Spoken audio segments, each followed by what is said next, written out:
पढ़ने के बाद सबसे इंपॉर्टेंट चीज आती है रिवीजन, जिसमें लोग गलती करते हैं। आपके साथ एक प्रॉब्लम आती है, सर हम आप जैसे जैसे आगे पढ़ रहे हैं पुराना भूलते जा रहे हैं, हाँ या ना। भूलने का कारण ही है रिवीजन ना करना। अच्छा, कई लोग ये सोचते हैं कि सर मेरा दिमाग बहुत कमजोर है, सर मैं तो भूल जाता हूं, सर क्या करूं?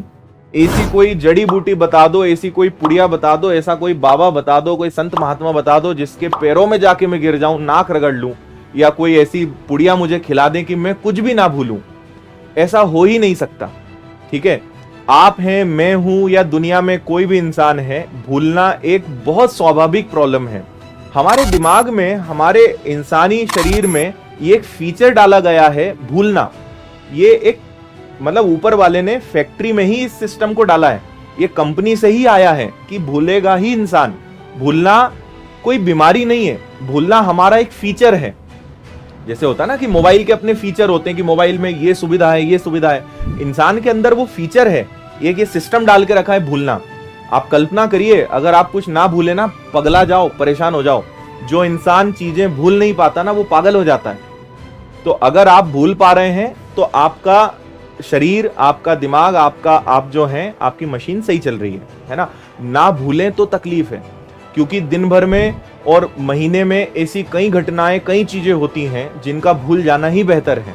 आप सोचिए, कभी कभी दिन हमारे बहुत बेकार जाते हैं, लेकिन 2 दिन, 4 दिन, 5 दिन, 6 दिन, 7 दिन बाद आप उन घटनाओं से बाहर निकल जाते हैं और आप वापस अपने नॉर्मल रूटीन पे आ जाते हैं। मैंने एक बहुत अच्छी बात एक व्यक्ति की किताब में पढ़ी थी कि अगर आपके कोई दादा या दादी से आपका बहुत लगाव है, बचपन से उन्होंने आपकी बहुत केयर करी है, जिंदगी का नियम है, हर किसी को जाना है, आपके दादाजी के साथ आपका बड़ा प्रेम है, पर उम्र हो गई है, अब वो चल बसे।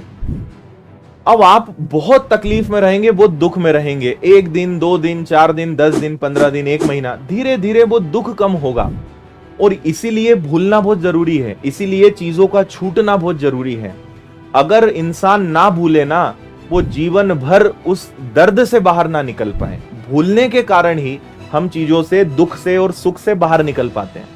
इसको नेगेटिव नहीं लेना है कि मैं भूल जाता हूं। पढ़ाई की दुनिया में आपको ये समझना है कि ना भूलने के लिए ही रिवीजन कॉन्सेप्ट निकल के आया है कि भाई समय समय पर पढ़ो। मैंने आपको हमेशा कहा है कि जब भी डेली क्लास अटेंड करते हो, सपोज करिए आप एक दिन में 6 क्लासेस अटेंड करते हो, तो आपको समय निकाल के उन 6 क्लासेस का रिवीजन करना है। फिर आपको क्या करना है, आपको हफ्ते में कम से कम, मतलब संडे, मेरा सजेशन ये होता है कि संडे कुछ नया मत पढ़ो। संडे को मैं रिकवरी डे बोलता हूं कि अपना कुछ पुराना छूटा हुआ है उसको कवर करो। आपने पिछले हफ्ते जो भी पढ़ा उसका रिवीजन करो। तो संडे इन चीजों पे ध्यान रखो।